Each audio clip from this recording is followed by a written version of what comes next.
If you like my dad's videos, please subscribe to QA Insights channel. In this episode 7 of Performance Engineering series, today we are going to deep dive into how you can identify the out of memory error by taking a heap dump and how you can fix the issue so that you can improve the performance of your application. There are different types of out of memory you can get it from your application. Not just heap. There could be out of memory in the metaspace region or swap space or GC overhead or compressed class space. So these are the typical out of memory exceptions you will be getting in your application.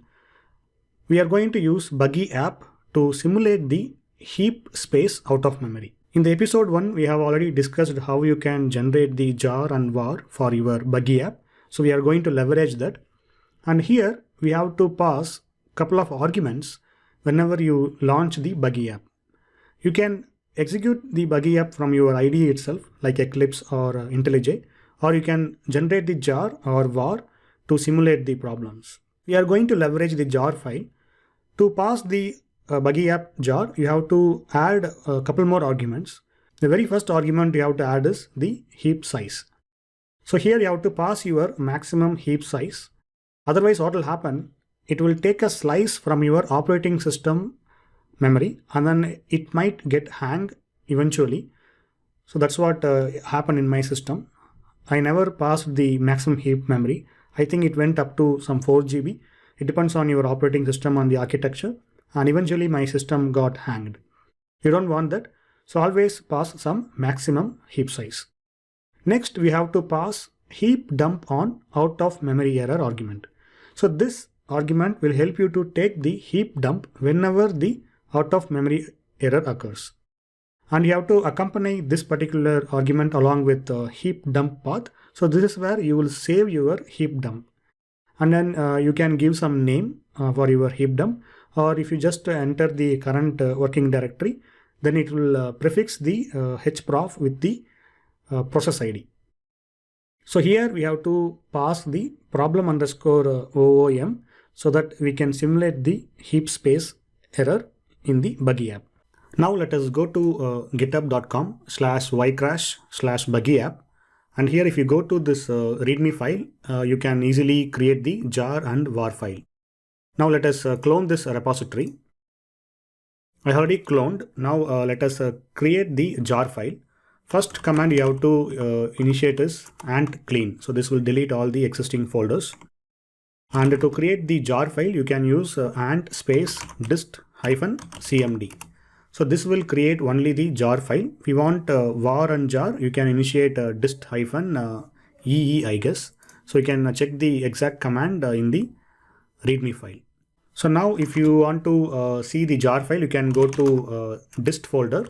And if you type ls, you can see the buggyapp.jar. Now let us simulate the out of memory error. To simulate the out of memory error, you have to just copy this command. So here we are passing 512 MB as the maximum heap size. Now let me copy this command and let me paste it here. So now we are going to hit enter. So as you see, it is started inserting the records to the map, and then eventually it will lead to the crash because of the out of memory error. Now let us wait for a couple of seconds. Now you can see there is a out of memory error, Java heap space.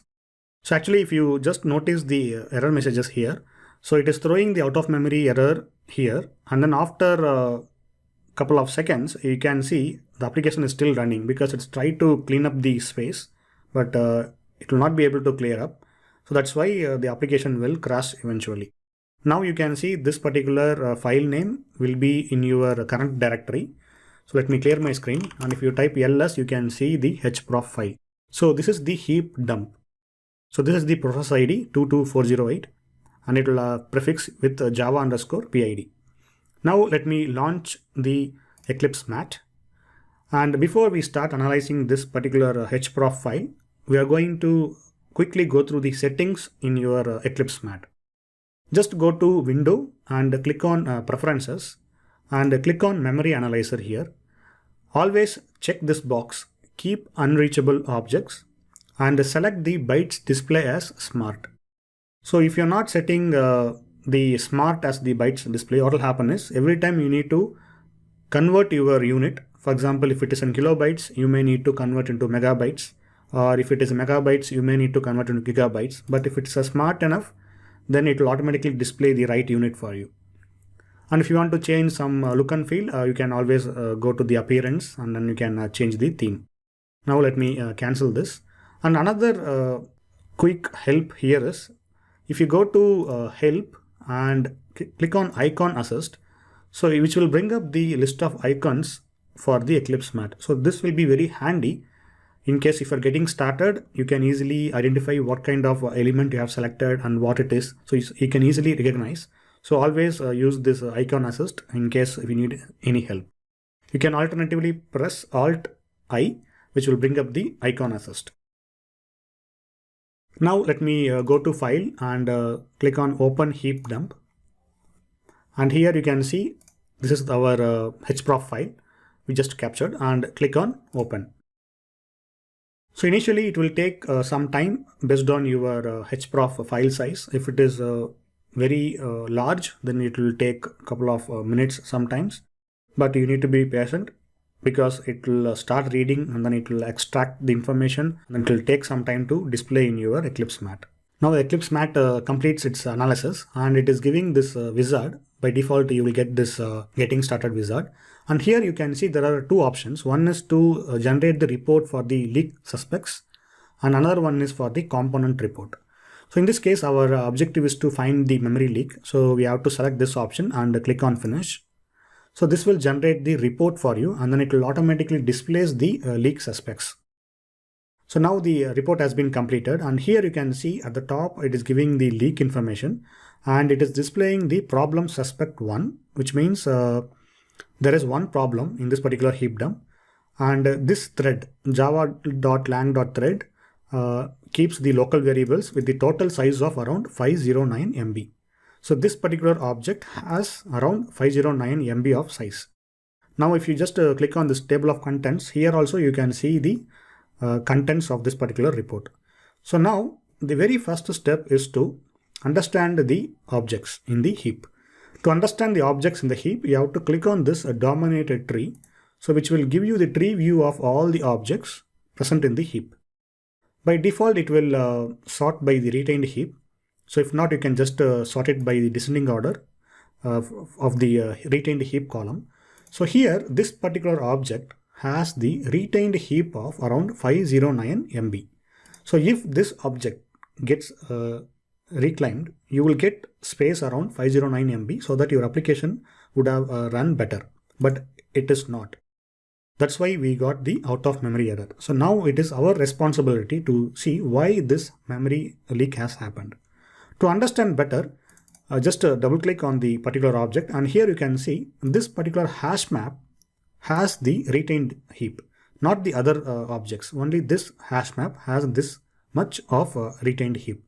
So hash map, if you see in the left side, so whenever you select the object here, in the left side also you can see the details about the selected object. Just to go to window and click on inspector, which will bring up this pane, and here also you can see the details about the particular object. Now if you expand the heap, the hash map here, you can see the details. So there are around 16 million something. So these many entries are there, which is comprising of around 509 MB. Okay, now let me just go back.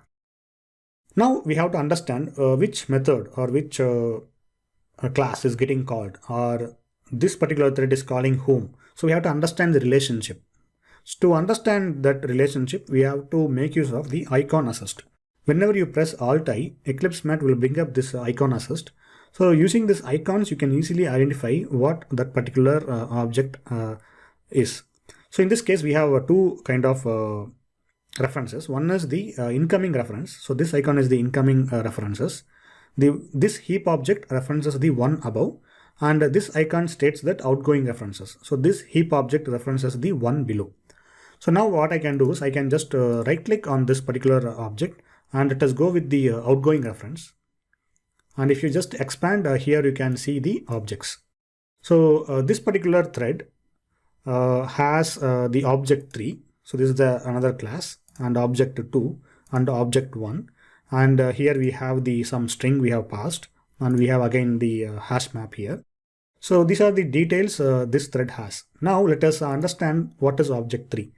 To understand object 3, again right click, list objects, and let us go with the outgoing references.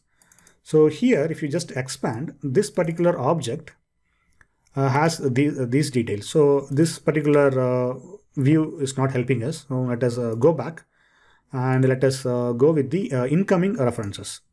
So now if you expand this, now object 3 has the reference of object 2, and if you expand further, object 2 has a reference of object 1, and object 1 has a reference of memory leak demo. So this is how it's structured. So basically it is calling another class, another class, another class, like this. It keep on going, and then at some point we have the hash map, which is taking a huge memory. So now let me open the Buggy app in the IntelliJ. So here if you just expand the SRC folder, you will get a memory leak folder and a memory leak thread folder. It's a package. So inside this package, we have multiple classes: map manager, memory leak demo, object 1, object 2. Again, we have a memory leak thread, object 1, object 2, object 3. So now since we are working on the memory leak, so we have to identify, okay, which map manager is getting called. So here there are two map manager. So which one we are working on? So let us go back to the Eclipse mat and see the map manager. If you go to dominated tree, and here you can see com.buggyapp.memoryleakthread.mapManager. So memory leak thread. Also similarly here also we have the memory leak demo. So now our first starting point will be memory leak thread dot map manager. Memory leak thread dot map manager. So this is the one, and here it is creating a map hash map. And for every 1000 objects it is getting inserted. So this is where we are getting that output, and again we have the my map. So now if you just scan the code, we can get some information about how this works. So let us try to understand. So this particular map manager, I think it should have the grow method. Yeah, so this has the grow method. Okay, now let us go back to the code here, and let us click on this particular object. So object 1, so this is referencing from memory leak demo, and object 2 has memory leak object 1. So let us go back to this particular class. So it is memory leak demo. So this particular class. So this is the class. So this class is creating the object 1 dot grow. So if you just object 1 dot grow, and if you go to the object 1, it has the object 2, and if you go back to object 2, which is object 3, so this object 3 is coming from memory leak thread. So this is the object 3. So this is the map manager.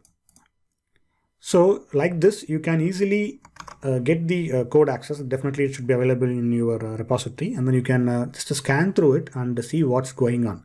So in this case, our suspect is the hash map, because hash map is creating a lot of values, a very large string in each key, and then it keeps on growing. So you can see there is a infinity loop is there, map manager. So there is an infinity loop here. And similarly, this memory leak thread also has an infinity loop. So it is creating the hash map values in the infinity loop, and then it is occupying more space. So eventually it is occupying all the heap, and then it is crashing the application. So this is how you start analyzing your why the memory leak has happened. So there is another straight way. So if you go to the dominated tree, so you see here, this is a thread actually. So it's not a class. So now what you can do, if you go to the report here, and if you go to the system overview, thread overview, and here you can see a thread. Actually, I'm looking for a thread stack trace. Yeah, it's this one. So if you go back to the home page, and if you click on see stack trace, and here it will automatically point you out okay, which class is causing this issue and which line of code. So here if you see, this is the out of memory error has happened, and if you just see a couple of lines, it's with respect to Java language. But starting from here, we have our buggy app and map manager.grow. So memory leak thread.map manager. So this is the culprit. So if you go back to IntelliJ, memory leak thread.map manager. So this is the culprit. And again, this is getting called in object 3 and object 2, object 1, memory leak demo.start. So memory leak demo. So memory leak demo. If you come here, memory leak demo.start. So this is the method. So this is the starting point. Our main public static void main. So that particular code is coming from launchpad.main. So if you go to launchpad.main, so this is where it is starting under case. So we are sending the argument, right? Problem underscore OIM. So which will pick up here and then it will start here. So now if you just hold your control key and if you just hover your mouse in IntelliJ, you can see the memory leak, and it will take you to this particular class. So this is the starting point, and which is causing eventually leading to out of memory error. So now it is developer responsibility, or if you are working on the particular project, you can just optimize how you can effectively use the hash map.